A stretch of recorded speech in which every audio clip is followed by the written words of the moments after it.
दोघांनी उजव्या हातामध्ये चिमूटभर अक्षता घ्या. बसणार असाल तर काय ते खाली चटई वगैरे घेऊन बसा. उजव्या हातामध्ये अक्षता घेऊन स्वामी कुलदेवी ग्रामदेवता तुमची आराध्य देवता आणि सकल विघ्नहर्त्या गणपतीला या पूजेला उपस्थित राहण्यासाठी दोघांनीही प्रार्थना करायची. ओम वक्रतुंड महाकाय सूर्यकोटि समप्रभ निर्विघ्नं कुरु मे देव शुभ कार्येषु सर्वदा सर्वमंगलमांगल्ये शिवे सर्वार्थ साधिके शरण्ये त्र्यंबके गौरी नारायणी नमोस्तुते पुंडलिका वरदे हरि विठ्ठल श्री ज्ञानदेव तुकाराम पंढरीनाथ महाराज की जय. श्री सत्यनारायण महाराज की जय.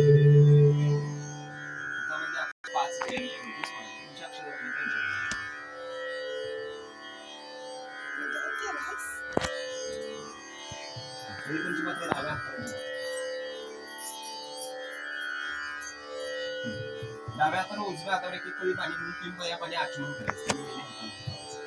ओम शिवाय नमः. ओम शंकराय नमः. ओम महेश्वराय नमः. चौथी कळी हातावरून ताटात सोडून द्यायची. ओम श्रीमन महादेवाय नमः. टॉवेलला तिकडे त्या बाजूला डाव्या हाताला हात पुसायचा. यानंतर परत दोघांनी उजव्या हातामध्ये चिमूटभर अक्षता घ्यायची. चिमूटभर अक्षता घ्यायची. खाली डावा हात लावायचा. पाठीचा कणा काट असावा. डोळे मिटलेले असावे. म्हणून ओम श्री सत्यनारायणाय नमः असं जप करायचं. ओम श्रीमन महाशिवगणाधीश्वराय नमः. श्री गुरुभ्यो नमः. श्री सरस्वती नमः. इष्टदेवताभ्यो नमः. कुलदेवताभ्यो नमः. ग्रामदेवताभ्यो नमः. स्थानदेवताभ्यो नमः. वास्तुदेवताभ्यो नमः. पार्वती परमेश्वराभ्यो नमः. मातृपितृदेवताभ्यो नमः. सर्वोभ्यो देवेभ्यो नमः. मंगलमविघ्नमस्तु. ओम सुमुक्षेकदन्तस्य कपिलो गजकर्णकः लम्बोदरस्य विकटो विघ्ननाशो गणाधिपः धूम्रकेतुगणाध्यक्षो भालचन्द्रो गजानन द्वादशैतानि नामानि यपठि शृणुयादपि विद्यारम्भे विवाहे च प्रवेशे निर्गमे तथा संग्रामे संकटे चैव विघ्नस्तस्य न जायते. सर्वमंगलमांगल्ये शिवे सर्वार्थसाधिके शरण्ये त्र्यंबके गौरी नारायणि नमोस्तुते. सर्वदा सर्वकार्येषु नास्ति तेषां मंगलम्. येषां हृदयस्थो भगवान् मंगलाय तदं शिव.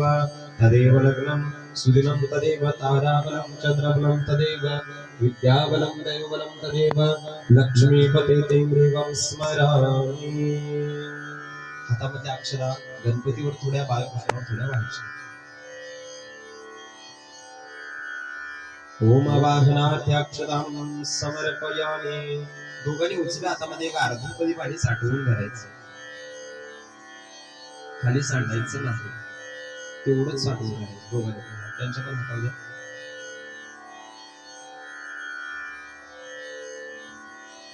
जसं मगाशी बसला होता खाली डावा हात लावायचा. पाठीचा कणा ताट. डोळे मिटलेले असावेत आणि ओम नमः शिवायचा जप करायचा. मला ओम श्रीमद्भगवतो महापुरुषस्य शिव शिव शंभोराज्ञया प्रवर्तमानस्य अद्य ब्रह्मणो द्वितीय परार्धे शिवपदे वैवस्वत मन्वन्तरे कलियुगे प्रथमचरणे भरतवर्षे भरतखंडे जम्बूद्वीपे दंडकारण्ये आर्यावर्तकदेशे वीरभद्रावतारे मेरुर दक्षिण दिग्भागे कृष्णा गोदावरी मध्ये कोयना वेण्णुतीरे गंगा यमुना प्रदेशे श्रीशैल पश्चिम प्रदेशे महाराष्ट्र देशे अस्मिन् वर्तमाने व्यवहारिक चंद्रमाने महर्षिव क्षेत्रे शिवारामे शालिवाहन शके 1945 शोभकृत नाम संवत्सरे दक्षिणायने शरद ऋतु मासोत्तम मासे भाद्रपद मासे शुक्ल पक्ष सप्तमी तिथो ज्येष्ठा नक्षत्रे आयुष्यमान योगे निजकरणे शुक्रवार वासरे चंद्र वृश्चिक राशि स्थिते रवि कन्या राशि स्थिते गुरु मेष राशि स्थिते यथायथ राशि स्थानेषु सत्संगुणम् एव गुण विशेषं विशिष्टायां कोल्हापुर मंडलांतर्गतस्य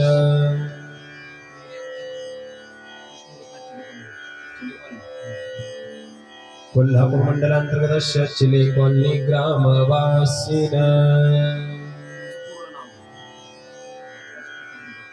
तस्य यजमानं नामधारकस्य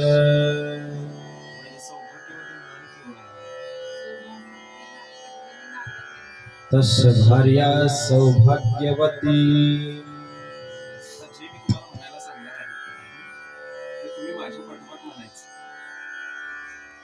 आता जे तुम्ही म्हणणार आहात त्याला संकल्प असं म्हणतात. संकल्प म्हणजे भगवंताला विधात्याला परमेश्वराला आपण ही पूजा का करत आहे कशासाठी करत आहे आपलं म्हणणं आपल्या मुखातून त्याच्यापर्यंत पोहोचवायचं असतं. आणि गुरुचरित्र नावाचा ग्रंथ काय सांगतो की ज्या पूजेत संकल्प घेतला जात नाही ती पूजा पूर्णत्वाला जात नाही आपल्याला त्या पूजेतून फळ लाभत नाही. घरी जरी तुम्ही एखादं व्रत वैकल्य काही जरी करत असाल तरी उजव्या हातामध्ये पदीवर पाणी घेऊन संकल्प करायचा. भगवंताला सांगायचं असतं की मी हे देवा व्रत का करत आहे याला संकल्प म्हणतात. परत पूजेचे काही ठराविक नियम सांगितलेले आहेत. तुम्ही बऱ्याच वर्षानंतर किंवा पहिल्यांदा पूजा करत आहात म्हणून तुम्हाला सांगतो. अन्यथा गडबडीच्या वेळी मी काय सांगत बसत नाही. तर पूजा करत असताना यजमानाने पूजा अगदी मनोभावे भक्तीने श्रद्धेने करावी तरच ती भगवंतापर्यंत पोहोचत असते. ही नाण्याची एक बाजू आहे. नाण्याची दुसरी बाजू तुमच्या पूजेला जो कोणी पुरोहित उपस्थित असेल ब्राह्मण असेल जंगम असेल आणि कोणीही असेल तर त्या पुरोहिताचे मंत्रोच्चार शुद्ध आणि स्पष्ट असावे. कारण शास्त्र काय सांगतंय की अशुद्ध अस्पष्ट मंत्रोच्चार जर तोंडातून बाहेर पडले तर ते चुकीचे बाहेर पडतात. त्या मंत्राचा पूर्ण अर्थच बदलतो. हा आणि भगवंताकडून मिळणारा आशीर्वाद सुद्धा चुकीचा असतो. त्या पूजेतून मिळणारं फळ सुद्धा चुकीचं असतं. कारण जे काही हे ठरलेलं आहे ते सगळं मंत्रोच्चारावरती ठरलेलं असतं. ठीक आहे. दुसरी गोष्ट त्या पुरोहिताचं आचरण शुद्ध असं म्हणजे काय त्याला तंबाखू गुटखा दारू या प्रकारचं कुठलंही व्यसन नसावं. असा पुरोहित असेल तरच पूजा करण्याला अर्थ आहे. अन्यथा ती पूजा न केलेली बरी. करून सगळं व्यर्थ जातं पाण्यात जातं किंवा त्याचा त्रास होतो. त्यामुळे या दोन गोष्टींचा समन्वय साधून जी लोक पूजा करतात त्यांची पूजा सुफळ जाते. हा तुमच्याकडे पुरोहित माप चांगला आहे मंत्रोच्चार खूप चांगले आहेत पण तुमचं पूजेत लक्ष नसेल तुम्ही पूजा मनोभावी केली नाही तरी सुद्धा ती निष्फळ ठरते. ठीक आहे. अशी काही नियम आहेत. मी सांगतो ती तुम्ही दोघांनी माझ्या पाठोपाठ म्हणा. मम आत्मनः सकल शास्त्र पुराणोक्त फल प्राप्त्यर्थ अस्माकं सहकुटुंबाना सहपरिवाराना क्षेम स्थैर्य विजय अभय आरोग्य ऐश्वर्य संतती संपत्ती यशकीर्ती शुभलाभ फल प्राप्त्यर्थ 21-21 दोन पिंड. मम वास्तुमध्ये सुख शांती आरोग्य ऐश्वर्य विद्या अभ्यास उत्तरोत्तर प्रगती यश जय समृद्धी तथा प्राप्त लक्ष्मी स्थैर्यार्थ अप्राप्त लक्ष्मी प्राप्त्यर्थ भगवान सत्यनारायण देवता पूजन महम करिष्ये निर्विघ्नता सिद्ध्यर्थ गणेश पूजन श्री कृष्ण पूजन द्वारा कथा श्रवण मंगलारती महानैवेद्य श्रीफल अर्पणम करिष्ये. अजून एक कळीवर पाणी हाताळलं सगळं समोर ताटामध्ये सोडून द्या. आता तुम्ही काय म्हटलं त्याचा अर्थ थोडाफार समजला तुम्हाला? काय म्हणायला सांगितलं ते का लक्षच नव्हतं? तर तुम्ही काय म्हटलं की मम आत्मन हा आगमोक्त फल प्राप्ती. भगवंता मी ही तुझी पूजा करत असताना मी अंतरात्म्यापासून तुझी पूजा करत आहे. मला यातून काही फळ लाभावे. त्यामध्ये सहकुटुंबस्य सहपरिवारस्य क्षेम स्थैर्य विजय अभय आरोग्य ऐश्वर्य संतती संपत्ती उत्तम प्रकारे लाभावे. तसेच माझ्या या वास्तूमध्ये सुख शांती आनंद ऐश्वर्य भरभराट व्हावे. विद्या अभ्यासामध्ये माझ्या मुलाबाळांना यश लाभावे. तसेच मला जी प्राप्त होणारी लक्ष्मी आहे ती टिकून राहावी या वास्तूमध्ये आणि अप्राप्त लक्ष्मी मला प्राप्त व्हावी.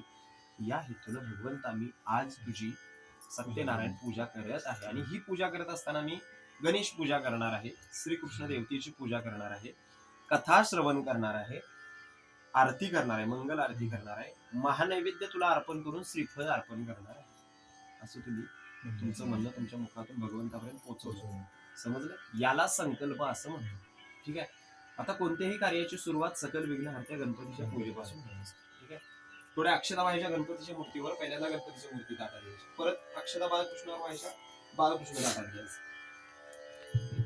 ओम मंगलमूर्ती मोरया अवाहनार्थ्याक्षतां समर्पयामि. ओम श्री कृष्ण देवताभ्यो नमः. अवाहनार्थ्याक्षतां समर्पयामि. दोन्ही देव जवळ जवळ हळी पंचपात्र उजव्या हाताला ठेवा इकडे. आता सूचना आहे. पंचामृत गार पाणी गणपतीवरती 5 पाण्या सोडायचं. त्यानंतर बाळकृष्णावर 5 पाण्या सोडायचं. त्यानंतर पंचामृत गणपतीवर 5 पाया, बाळकृष्णावर 5 पाया. एवढं झालं की गरम पाणी वहिनी तुम्ही घ्या हातात, ती वाटी तुम्ही देव हातात घ्यायची. वहिनी पाणी सोडते, तुम्ही देव स्वच्छ धुवून घ्यायचे. त्या बाजूला आपण हात पुसला, या बाजूला देव पुसला. ठीक आहे. ओम गणानां त्वा गणपतिगुं हवामहे कविं कवीनामुपमश्रवस्तमं ज्येष्ठराजं ब्रह्मणस्पत आनशृण्वन्नोतिभिः सिद्धसाधनम्. ॐ श्री महागणपतिमावाहयामि. सशक्ति सांग सायुध सवाहन सपरिवार महागणाधीश्वरात्र गच्छ. अवाहयामि पंचमृत. अवाहयामि अवाहितो भव. स्थापयामि स्थापितो भव. सुस्थिरो भव. सन्मुखो भव. वक्रतो भव. वरदो भव. ओम एकदन्ताय विद्महे वक्रतुण्डाय धीमहि तन्नो दन्ती प्रचोदयात्. लंबोदरं वक्रतुण्डं एकदन्तं चतुर्हस्तं उमासुतं मूषकवाहनं तं नमामि विनायकम्. ओम गणपतये नमः. श्रीमन्महाशिवगणाधीश्वराय नमः. इति मंत्रेण शुद्धोदकेन स्नापयामि. इति मंत्रेण पंचामृतेन स्नापयामि. ओम श्रीमन्महाशिवगणाधीश्वराय नमः. इति मंत्रेण उष्णोदकेन स्नापयामि.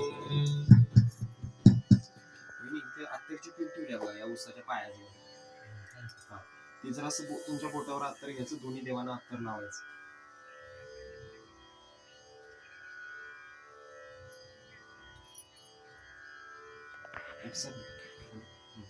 बोटावर घ्यायचं.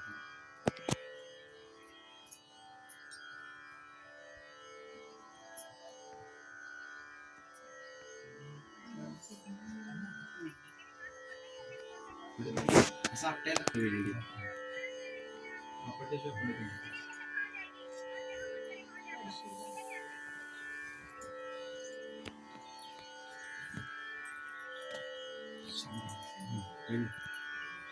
दोन्ही देवांना माहिती कुंकू. ओम श्री कृष्ण देवताभ्यो नमः. श्री गणेशाय नमः. हरिद्रा कुंकुम सौभाग्य द्रव्येण समर्पयामि. जिथून घेतली होती देव तिथे ठेवून ओम श्री कृष्णदेवताभ्यो नमः. श्री गणेशाय नमः इति आसनं विधाय दुर्देवांच्या अक्षतावा आसनार्थे अक्षतां समर्पयामि. त्यानंतर आता गणपतीची प्रथम पूजा करायची. गणपतीला दुर्वा वाहायच्या, लाल फूल घालायचं, त्यानंतर धूप ओवाळायचा. तुम्ही वहिनी आरती ओवाळायची. दुर्वा जरा झाल्या असत्या. दुर्वांचं टोक आहे ते आपल्याकडे करून दुर्वा वाहायची. हा बरोबर. उजव्या हाताला एक पेंडी, डाव्या हाताला एक पेंडी ठेवा. ओम श्री गणेशाय नमः. कांडांत कांडांत प्ररोहन्ति पुरुष परुषस्वरे देवानो दुर्वे प्रतुनो सहस्रेण शतेन च. लाल फूल ह्या बाजूला एक ठेवा, त्या बाजूला एक ठेवा. ओम श्री गणेशाय नमः. यथा सांग पूजनं करोमि दुर्वाणि समर्पयामि फूलपुष्पार्थं समर्पयामि. धूप तुम्ही आरती ओवाळा. एका हाताने घंटा वाजवा. ओम श्री ओम श्री सकल पूजनार्थे धूपं दर्शयामि.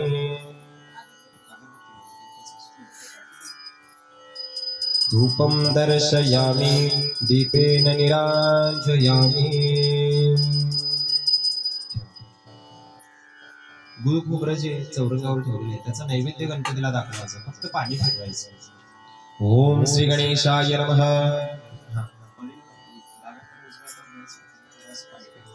ओम श्री गणेशाय नमः. गुडखाद्य नैवेद्यं निवेदयामि नैवेद्यन्ते पानीयं समर्पयामि. नमस्कार करा. प्रार्थना पूर्वक नमस्कारं करोमि. गणपतीला दोघांनी पण हात जोडून अगदी मनोभावे प्रार्थना करायची की तू सकल विघ्नहर्ता आहेस. तुझ्या आशीर्वादाने सगळी विघ्न दूर होतात. माझ्या आयुष्यातील, माझ्या मुलाबाळांच्या आयुष्यातील, माझा उद्योग धंदा नोकरी यामध्ये आणि माझ्या या वास्तूमधील जी काही विघ्न असतील ती गणराया तुझ्या आशीर्वादाने दूर होऊ दे आणि आजच्या या पूजेतून आम्हाला चांगलं फळ लाभू दे अशी गणपतीला दोघांनी प्रार्थना करायची. ओम गजाननं भूतगणाधिसेवितं कपितजम्बूफलसारभक्षितम् उमासुतं शोकविनाशकारकम्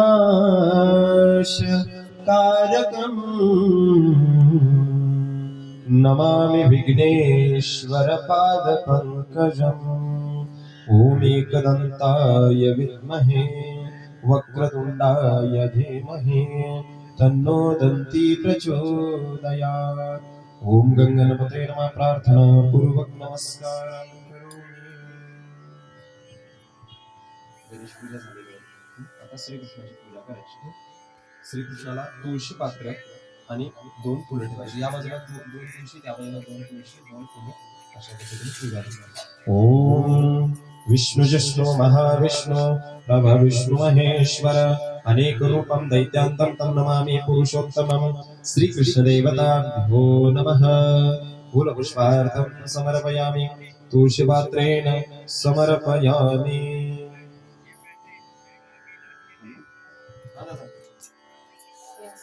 पूजित आहे कोल्हापुरात आहे पूजित.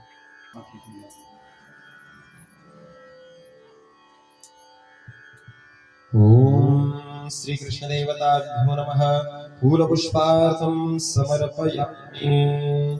तुम्ही धूप आणि घंटा तुम्ही आरती. ओम श्री गणेशाय नमः. धूपं दर्शय. ओम श्री कृष्ण देवताभ्यो नमः. धूपं दर्शयामि. जरा इकडे बघा आणि स्माइल द्या.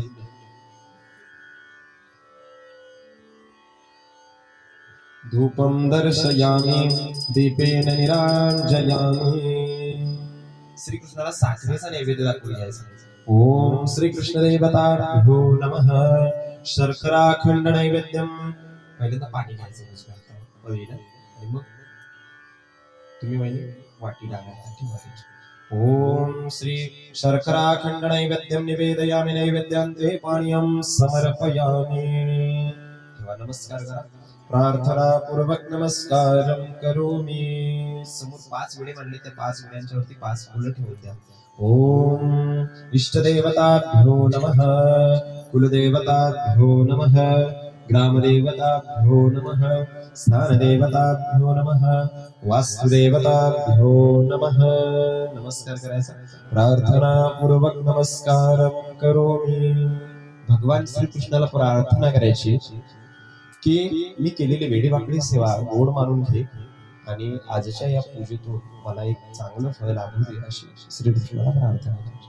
ओम विष्णु जिष्णु महाविष्णु प्रभविष्णु महेश्वर अनेक रूपम दैत्यांतम तम नमामि पुरुषोत्तमं. श्री कृष्णदेवताभ्यो नमः. प्रार्थना पूर्वक नमस्कार करोमि.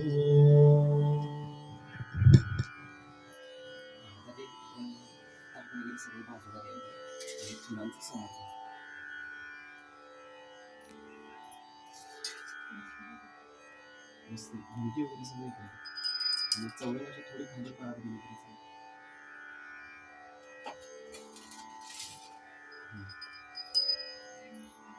दोन मिनिटं हात जोडून बसायचं. मी ज्यावेळी सांगेन त्यावेळी पुढे घालायला सुरुवात करायची. अजून केवढा जो आहे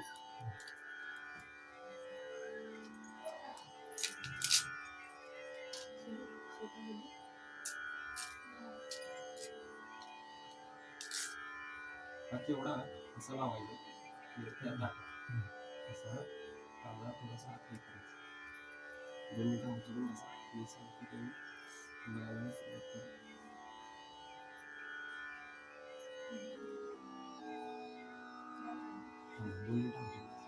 सगळ्यात महत्वाचा प्रश्न विचारायचा आंघोळ केली. ओम श्री गणेशाय नमः. श्री सत्यनारायण देवताभ्यो नमो नमः. आता श्री सत्यनारायण कथेचा अर्थ सांगतो. एकदा नैमिषारण्यात राहणाऱ्या शौनकादिक ऋषींनी पुराण सांगणाऱ्या सुतांना प्रश्न विचारला. ऋषी विचारतात, हे मुनी श्रेष्ठा, मनातील सर्व फले कोणत्या व्रताने अथवा कोणत्या तपश्चर्याने मिळतात ते सर्व ऐकण्याची इच्छा आहे, कृपा करून सांगा.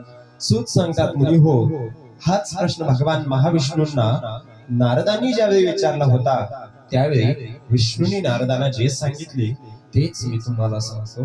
शांत चित्ताने ऐका. आता पुढे गाण्याला सुरुवात करा. एकदा महायोगी नारद मुनी जनतेवरती दया करावी अशा बुद्धीने अनेक लोकात फिरत असता मनुष्य लोकांमध्ये आले आणि मनुष्य लोकांमध्ये आपल्या पूर्वकर्माप्रमाणे अनेक योनीमध्ये जन्म घेऊन विविध प्रकारची दुःखे सर्व लोक भोगीत आहेत असे पाहून कोणत्या साधनाने त्यांची दुःखे नक्की नाहीशी होतील असा विचार करून नारद मुनी वैकुंठात गेले. त्या वैकुंठात 4 हात शंख चक्र गदा कमळ धारण केलेल्या पायापर्यंत रुळणारी वनमाळा गळ्यात घातलेल्या स्वच्छ वर्णाच्या नारायण भगवंताला पाहून त्याची स्तुती करण्याला त्याने प्रारंभ केला. नारद म्हणाले, ज्याचे स्वरूप वाणी आणि मन यांना न कळणारे आहे, जो अनंत शक्तिमान आहे, जो उत्पत्ती मते नाश आणि रहित आहे, मूळचा निर्गुण आहे आणि जगाच्या आरंभकाली जो तिन्ही गुणांचा स्वीकार करतो, जो सर्वांचे मूळ कारण असून भक्तांची दुःखे नाहीशी करतो, त्या नारायणाला माझा नमस्कार असो. नारद मुनीने केलेली स्तुती ऐकून भगवान विष्णू नारदांना म्हणाले, हे मुनिवरा, आपण कोणत्या कामासाठी आलात? तुमच्या मनात काय आहे ते सर्व मला सांगा, मी त्याचे समर्पक उत्तर देईन. नारद म्हणाले, हे भगवंता, मृत्यू लोकातील सर्व लोक आपण केलेल्या पापक्रमाप्रमाणे अनेक योनींमध्ये जन्म घेऊन विविध प्रकारची दुःखे भोगीत आहेत. हे भगवंता, आपली कृपा जर माझ्यावर असेल तर या सर्व दुःखी लोकांची दुःखे लहान अशा कोणत्या उपायाने नाहीशी होतील ती सर्व ऐकण्याची इच्छा आहे, कृपा करून सांगा.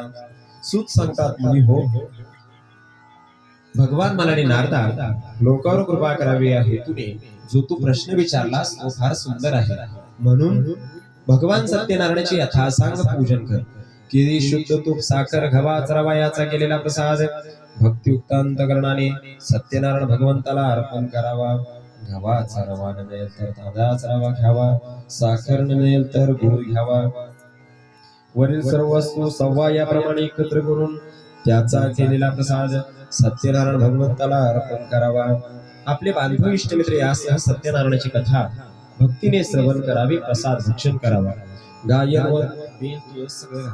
गायन व नृत्य करावे. हे पूजनादी सर्व कृत्य पवित्र देवालयात करून सत्यनारायणाचे स्मरण करीत घरी यावे किंवा आपल्या घरी देवघरात पवित्र ठिकाणी करावे. पूर्वी सांगितल्याप्रमाणे भक्तिभावाने हे व्रत केले असता मनुष्याच्या सर्व इच्छा पूर्ण होतात. कलियुगात सर्व जीवांना दुःख नाशाचा हाच एक सोपा उपाय आहे.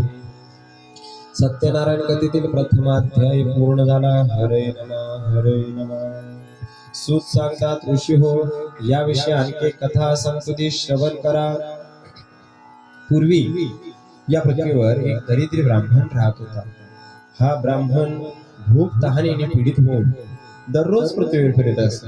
आचार निष्ठा आणि धार्मिक ब्राह्मणावर कृपा करणारा भगवान त्या दुःखी ब्राह्मणाला पाहून भगवंतांनी वृद्ध ब्राह्मणाचे रूप घेतले आणि त्या काशीनगरातल्या ब्राह्मणाला प्रश्न विचारला की हे ब्राह्मणा, तू दुःखी होऊन दररोज पृथ्वीवर कशासाठी फिरतोस? ते सर्व ऐकण्याची माझी इच्छा आहे, कृपा करून सांगा. असे त्याचे वाक्य ऐकून तो ब्राह्मण म्हणाला, महाराज, मी अतिदरिद्री ब्राह्मण आहे. मी भिक्षा मागण्यासाठी पृथ्वीवर फिरतो. हे भगवंता, हे दारिद्र्य नाहीसे करण्याचा एखादा उपाय आपल्याला माहित असेल तर तो मला कृपा करून सांगा. असे त्याचे वाक्य ऐकून भगवान म्हणाले, सत्यनारायण नावाचा विष्णू सर्वांच्या सर्व इच्छा पूर्ण करतो, म्हणून तू भगवान सत्यनारायणाची पूजा कर. वृद्ध ब्राह्मणाने सांगितलेले व्रत मी अवश्य करणार असा ध्यास त्या दरिद्री ब्राह्मणाला लागला आणि त्याला त्या रात्री निद्रा लागली नाही. नंतर तो ब्राह्मण सकाळी उठून आज मी सत्यनारायणाचे व्रत करणार असा मनाशी निश्चय करून गावात भिक्षा मागण्यासाठी गेला. त्याच दिवशी त्याला खूप पैसा मिळाला. मग त्याने पूजनाची सर्व तयारी करून आपल्या ज्ञाती बांधवासह आनंदी अंतकरणाने यथासांग सत्यनारायणाचे पूजन केले. या व्रताच्या प्रभावाने भगवान सत्यनारायण संतुष्ट झाले आणि त्यामुळे हा अंगध्वज राजा धनपुत्र वगैरे ऐश्वर्याने संपन्न झाला आणि या लोकी सुख भोगून शेवटी सत्यनारायणाचे व्रत सांगितले. तेच मी तुम्हाला सांगितले, अन्य काय सांगितले. या ठिकाणी सत्यनारायण कथेतील दुसरा अध्याय पूर्ण झाला. हरे नमः हरे नमः.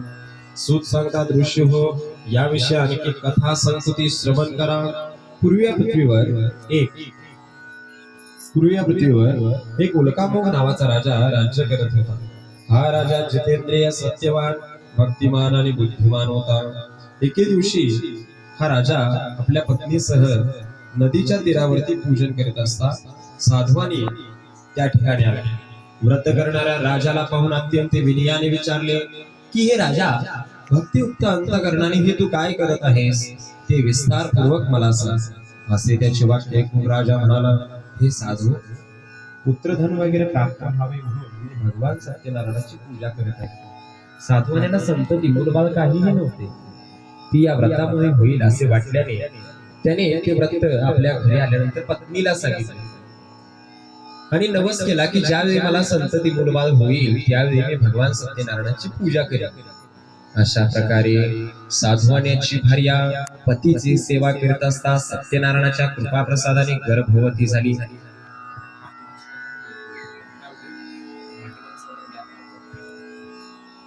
सत्यनारायणाच्या प्रसादाने गर्भवती झाली. नंतर तिला 10वा महिना सुरू होताच एक कन्या रत्न झाले. ती कन्या शुक्ल पक्षातील चंद्राप्रमाणे प्रत्येक दिवशी वाढू लागली, म्हणून तिचे नाव कलावती असे ठेवले. नंतर काही दिवसांनी लीलावतीने साधवाण्याला मधुर वाणीने प्रश्न विचारला, महाराज, अहो ते पूर्वी नवस केलेले भगवान सत्यनारायणाचे व्रत तुम्ही का बरं करत नाही? असा तिचा प्रश्न ऐकून साधवानी म्हणाला, हे प्रिये, आपण आपल्या मुलगीच्या लग्नाच्या वेळी हे भगवान सत्यनारायणाचे व्रत करू.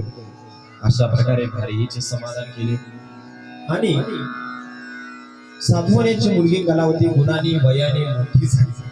तिचा विवाह सुद्धा झाला. पण दुर्दैवाने विवाहाच्या वेळी भगवान सत्यनारायणाची पूजा करण्यास साधवानी विसरला. त्यामुळे भगवान त्याच्यावर रागावले.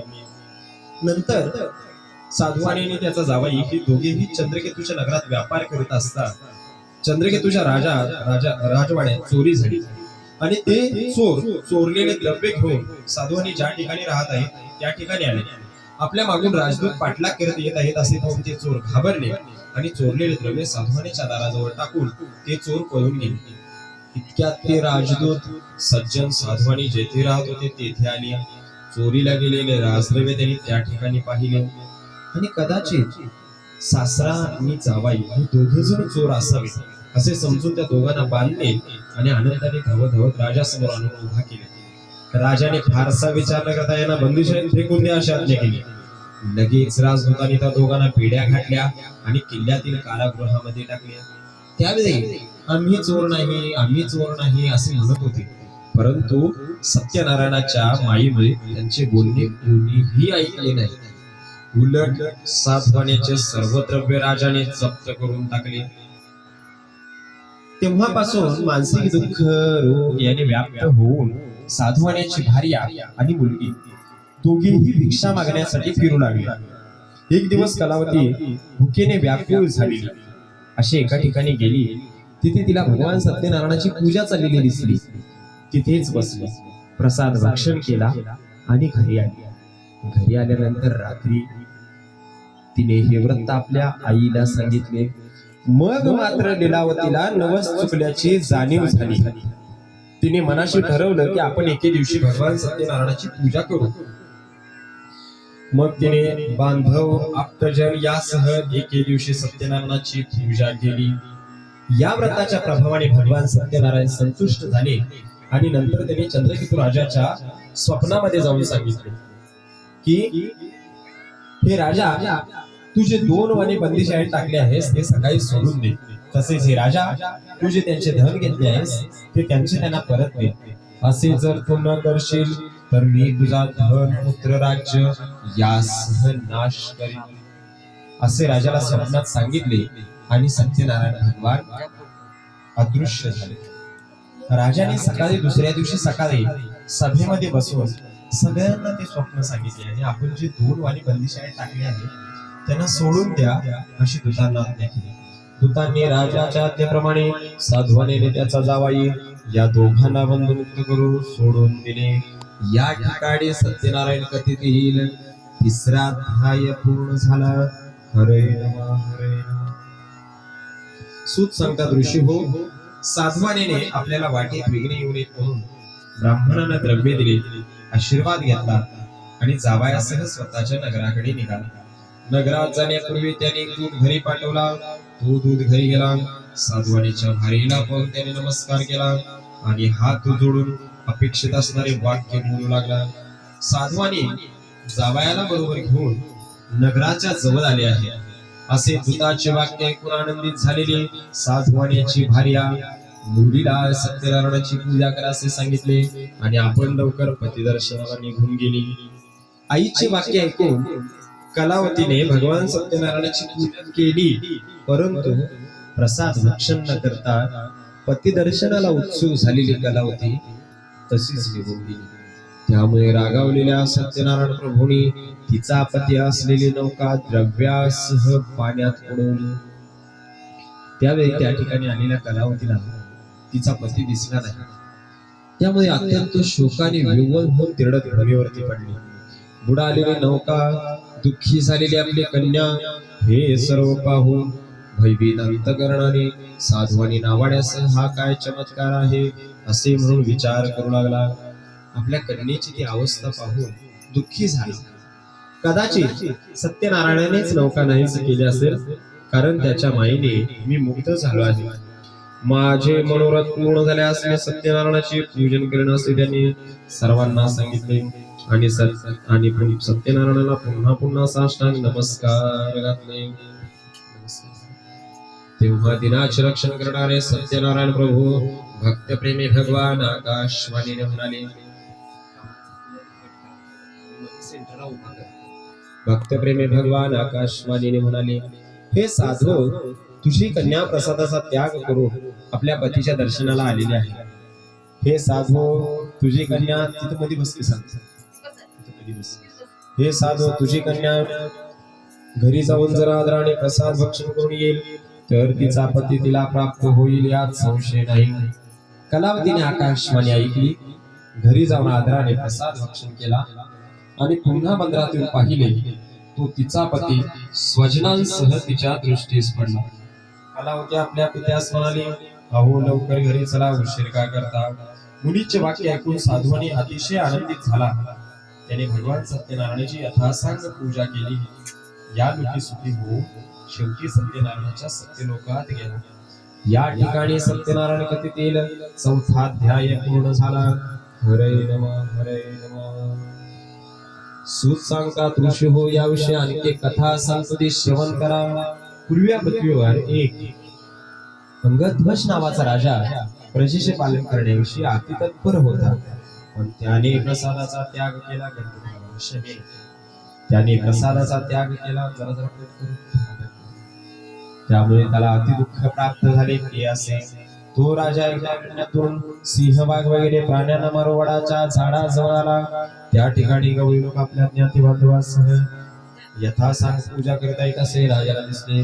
परंतु राजा हे सर्व पाहून त्या ठिकाणी गेला नाही आणि त्याने सत्यनारायण भगवंताला नमस्कार सुद्धा केला नाही. तरी सुद्धा गवळी लोकांनी सत्यनारायणाचा प्रसाद राजाच्या समोर आणून ठेवला आणि आपण प्रसाद भक्षण करून आनंदित झाले. राजा मात्र प्रसादाच्या त्यागामुळे अति दुःखी झाला.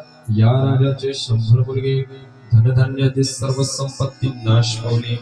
हे सर्व सत्यनारायणाच्या अवकृपेमुळे झाले असेल असे राजाला वाटले. आणि गोपींनी ज्या ठिकाणी सत्यनारायणाचे पूजन केले होते त्या ठिकाणी जाण्याचा निश्चय केला. त्यांच्यासह भक्ती श्रद्धेने युक्त होऊन त्यांनी यथाविधी सत्यनारायणाची पूजा केली. या व्रताच्या प्रभावाने भगवान सत्यनारायण संतुष्ट झाले आणि हा अंगध्वज राजा धनपुत्र वगैरे ऐश्वर्याने संपन्न झाला. मुनी श्रेष्ठ हो, याप्रमाणे नारायण भगवंताने नारदांना सत्यनारायणाचे व्रत सांगितले. तेच मी तुम्हाला सांगितले. या ठिकाणी सत्यनारायण कथेतील 5वा अध्याय पूर्ण झाला. हरे नमः हरे नमः. बोला कुंडलिक वरदे हरि विठ्ठल श्री ज्ञानदेव तुकाराम पंढरीनाथ महाराज की जय. श्री सत्यनारायण महाराज की जय.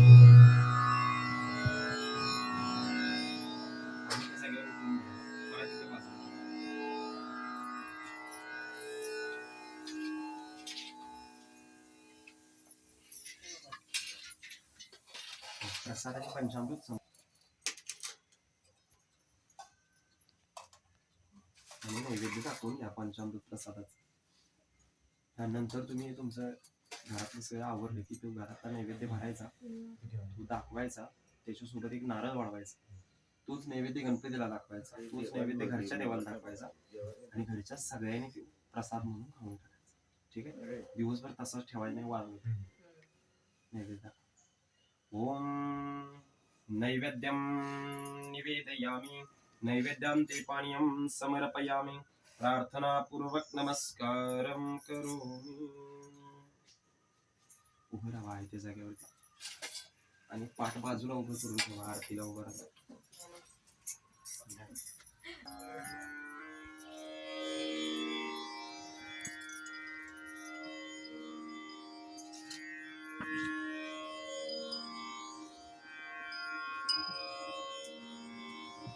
मंगलमूर्ती मोरया गणपती बाप्पा मोरया. श्री गणपती गजानन भगवान की जय. सुख करता दुख हरता भरता विघ्नाची दुर्वी दुर्वी प्रेम कृपा जयाची. सर्वांगी सुंदर उठीसे चुराची कंठे धगे मुक्ता फळाची. जय देव जय मंगलमूर्ती दर्शन मात्रे मन कामना पूर्ती. जय देव रत्न खचित फळा गौरी कुमरा चंदनाची ओटी कुंकुम केशरा. हिरे दलित मुक्त शोभतो बरा झुणझुण देणू पुरे चरणी घागरिया. जय देव जय मंगलमूर्ती दर्शन मात्रे मन कामना पूर्ती. जय देव लंबोदर पीतांबर फणिवर बंधना सरळ सोंड भक्त चुंदत्री नैना. आश्रमाचा वाटपा हे सदना संकटी पावावे निर्वाणी रक्षावे सुरवर वंदना. जय देव जय मंगलमूर्ती दर्शन मात्रे मन कामना पूर्ती. जय देव नवथवती विक्राला पंथंडी माया विषे कंठ काला नेत्री ज्वाला लावण्य सुंदर मस्तके बाला तेथुनी राजन निर्मळ वाहे दुजुरा जय देव जय श्री शंकरा आरती ओवाळू तुझ कर्पूर गौरा जय देव कर्पूर गौरा घोरा नैरी विशाला अर्धांगी पार्वती सुमनांच्या माला युतीची उदगान श्रुतिकंठनीला ऐसा शंकर शोभे उमा वल्हारा जय देव जय श्री शंकरा आरती ओवाळू तुझ कर्पूर गौरा जय देव देवी दैत्य सागर मंथन पैकिले कामाजी अवचित हलाहल उठिले विद्वा सुरपणे भाषण केले नीलकंठ नाम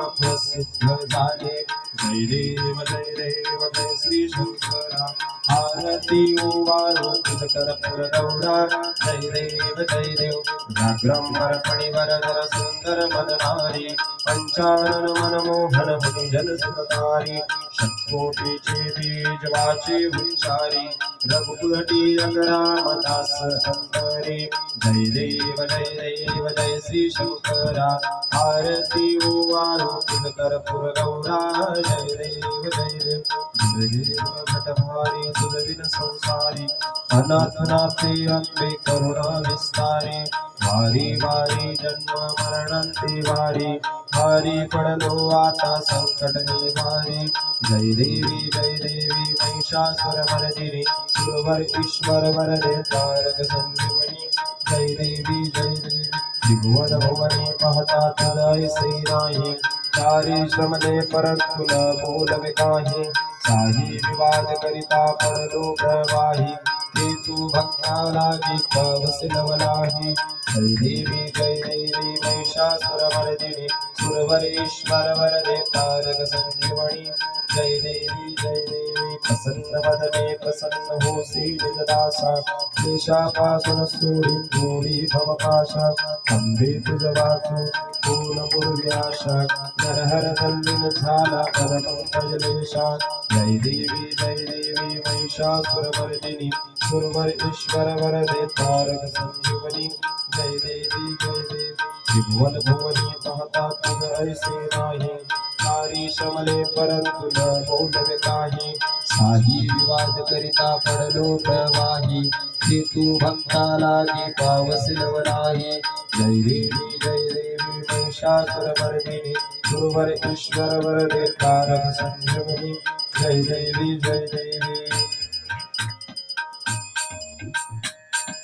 कर्पूर गौरम करुणावतारम संसार सारम भुजगेन्द्रहारम सदा वसंतं हृदयारविन्दे भवं भवानी स्थितं नमः भजनिलुटांगन वंदिन चरण डोळ्यान पाहिन रूप तुझे प्रेमे आलिंगन आनंद पूजन भाव्यो वारिन मने नमः त्वमेव माता पिता त्वमेव बन्धुः सखा त्वमेव विद्या द्रविणं त्वमेव सर्वं मम देवदेव कायेन वाचा मनसेन्द्रियत्वा बुद्ध्यात्मना वा प्रकृति स्वभावा करोमि यत् सकलं परस्मै नारायणाय समर्पयामि अच्युतं केशवं रामनारायणं कृष्णदामोदरं वासुदेवं श्रीधरं माधवं गोपिकावल्लभं जानकीनायकं रामचन्द्रं भजे हरे राम राम हरे हरे हरे कृष्ण कृष्ण कृष्ण हरे हरे हरे राम राम हरे हरे हरे कृष्ण कृष्ण कृष्ण हरे हरे मोरया रे बाप्पा मोरया रे बाप्पा मोरया रे बाप्पा मोरया रे बाप्पा मोरया रे बाप्पा मोरया रे बाप्पा मोरया रे मंगलमूर्ती मोरया गणपती बाप्पा मोरया श्री गणपती गजानन भगवान की जय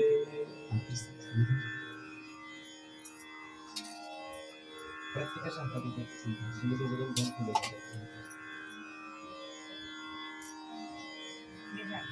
हात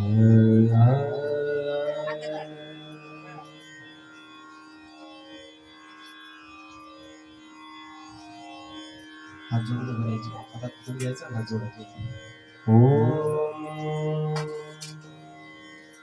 यज्ञेन यज्ञमयजन्त देवास्तानि धर्माणि प्रथमान्यासन् तेहनाक महिमानं सचेत यत्र पूर्वे साध्या सन्ति देवाः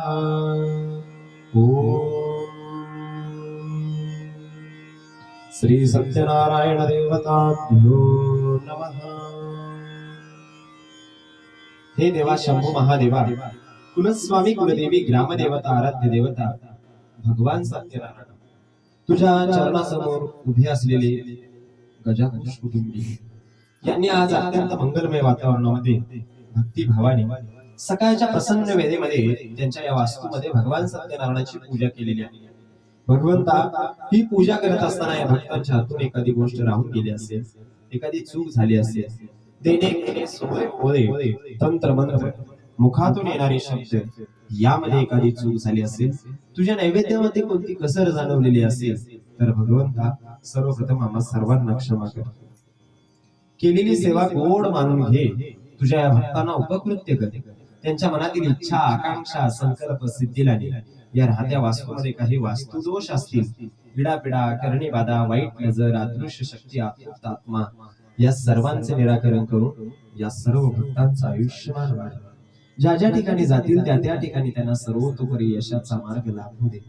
त्यांचा उद्योग धंदा नोकरी व्यवसाय यामध्ये त्यांची उत्तरोत्तर प्रगती होऊ दे। शिक्षण क्षेत्रामध्ये असणाऱ्या त्यांच्या दोनही मुलाबाळांना देवा गणराया तुझ्या 14 विद्या 64 कला लाभू दे। या राहत्या वास्तूमध्ये आनंद भरभराट होऊ दे धनधान्याचा सुकाळ होऊ दे आरोग्य संपन्नता नांदू दे। हे तुझं गोड नाम त्यांच्या मुखामध्ये अखंड राहू दे आणि ही तुझी सेवा सदैव त्यांच्या हातून घडत राहू दे। हीच तुझ्या चरणी वाहिलेली एक छोटीशी मंत्र पुष्पांजली दोघांनी फुले विड्यावर सोडा डोक्याची टोपी काढा पाठीमागे सरका गुडघे टेका डोकं टेका नमस्कार करा।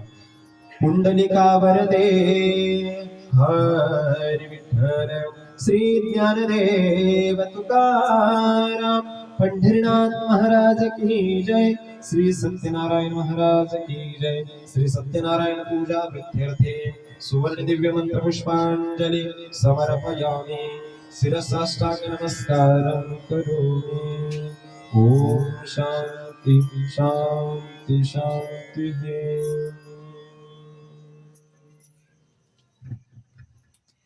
बाकीच्यांनी फुले